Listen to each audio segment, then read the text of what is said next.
We have been discussing about how the material consciousness and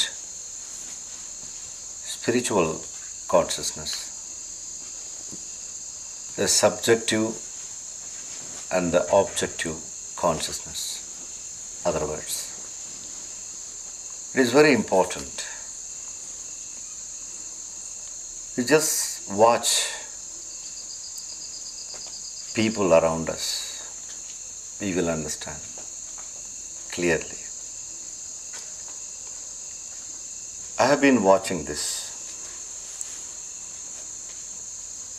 Then we will know how much objective consciousness is going on in the world than subjective.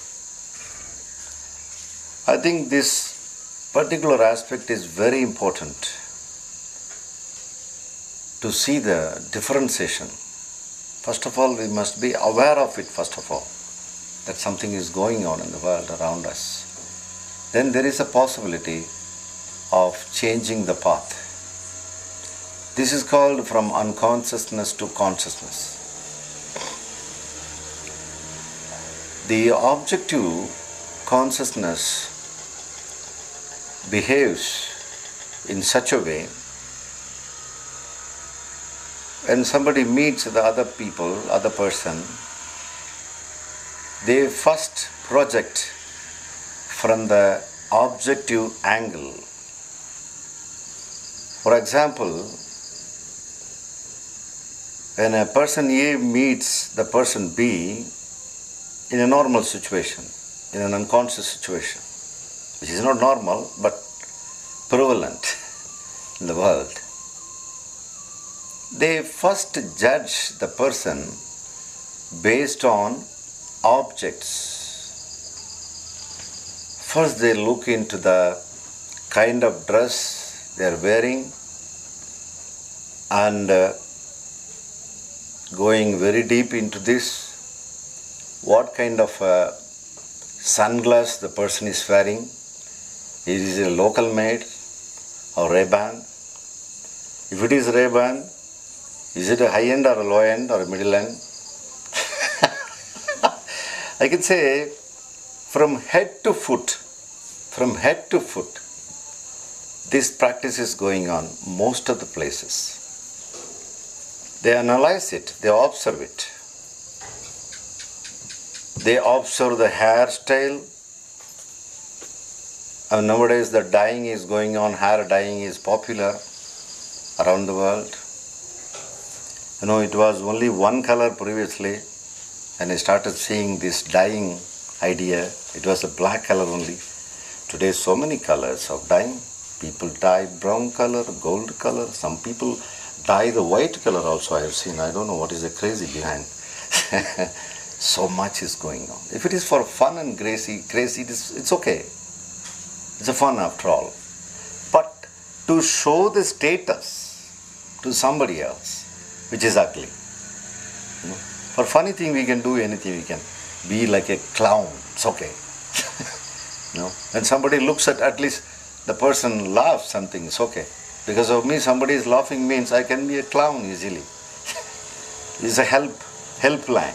Because people are so long-faced.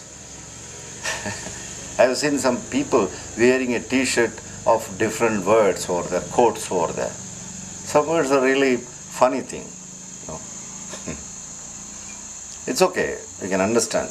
But I am not talking about this funniest part of dressing and all these things. It's okay. I am talking about the show business. I call it is show business.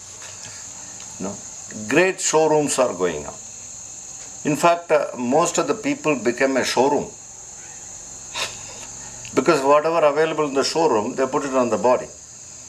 Hence, it is a mini and mobile showroom. Show to somebody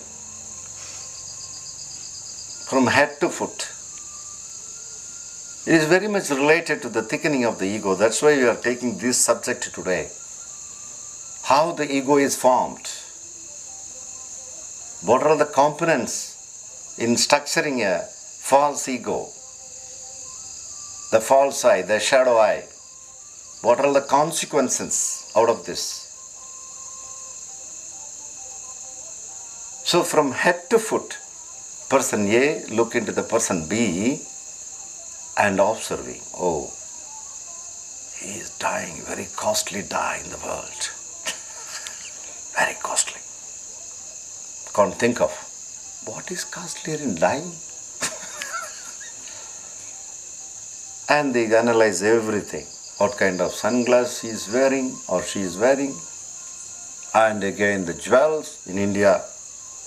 I have to touch India whenever the jewel mania is concerned. Too much. I'm little allergic to it. I don't know. I've never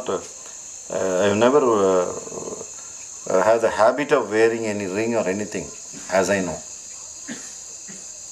I don't know. Don't even watch.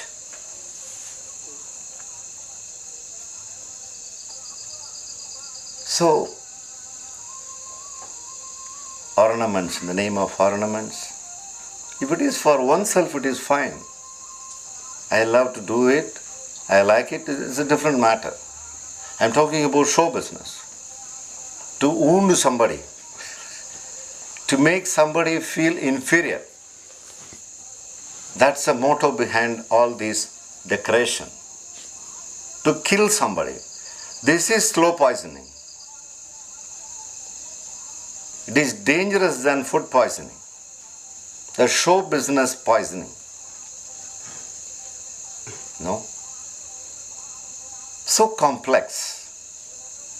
Otherwise, life is so simple. There is no much of complication in life as it is. Some people make it out of their unconsciousness. This is unconsciousness. So keep on and on from head to foot. You can see all type of show business. Ornaments, the jewels, the diamond, the platinum, and this thing and that thing. Many things. Even the shoes. So when the person A meets the person B, he look into the shoe even. What kind of shoe the person is wearing? Is it costly or just on the platform? Judging. Judgment, which we are going to talk about judgment maybe in the coming sessions. Judgment is a very important subject in forming this ego. Observing. Then a calculation, it is called calculation, is coming next. Okay. So the person B is according to my model. Don't think that only modeling people are acting in the advertisement films. No, almost 90% of the people are models. Modeling business. Only the camera is missing in front of them. Instead of the camera, the people, I become a camera. After all, I is a camera. You know? So they match each other, fine. This person has got a good status. So I have the eligibility to say hello to you. See the eligibility. To meet a person, to say hello. No? To say hello, the eligibility is knowing H-E-L-L-O spelling. That's all the eligibility. There is no need to analyze from head to foot. To say hello really, a heart is required. That's all the eligibility. Now the eligibility is coming from the showroom. Judging everything, then finally decided, fine, okay. Here is a status symbol. It is called status symbol.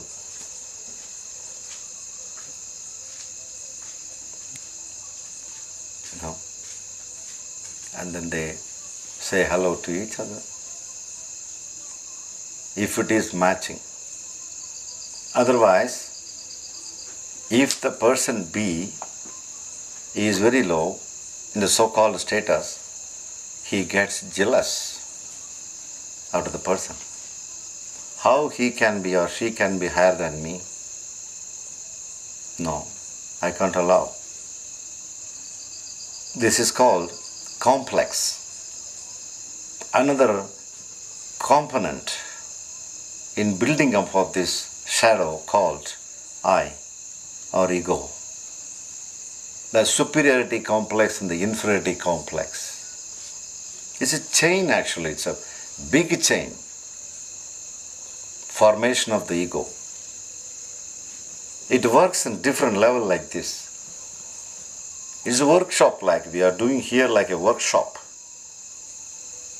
We are just putting out all the parts apart and look into it deeply. The components of mind, the components of ego, the components of the shadow I. For a simple purpose to be blissful, that's all. We are doing this job. There is a purpose behind it. Otherwise, why to waste half an hour every day? It is like a freedom fighting, getting our own freedom.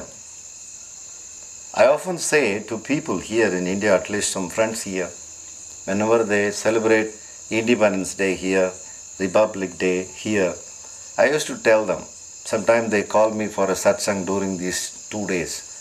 My addressing will always be pointing on one subject called Mahatma Gandhi struggled and worked hard to get the geographical freedom. That means the job is not over. Now it's the responsibility of the individual get the freedom from the ego, which Mahatma cannot do that. Of course, he did for himself. That's a different story. Because he was a yogi. I don't know how many people they know that Mahatma Gandhi was a yogi, a great yogi. In fact, even today you can find in India in different places his ashrams, Gandhi ashram. Thank God. He did a great opening. All the time he was staying inside ashram. Gandhi ashram now it is called, after his name. So all the time from the morning to till night, he was always practicing spiritual practices. Kirtans and bhajans and meditation and tapas and many things. And group meditations. So he was fighting for the country's geographical freedom. And also simultaneously he was working from his youth onwards about his self-realization.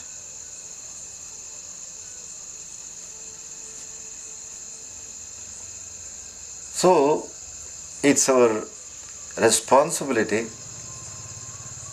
I can say this is the responsibility, THE. All other responsibilities will follow automatically. There is no need to count on many responsibilities. The family responsibility, the financial responsibility, economical responsibility, national responsibility.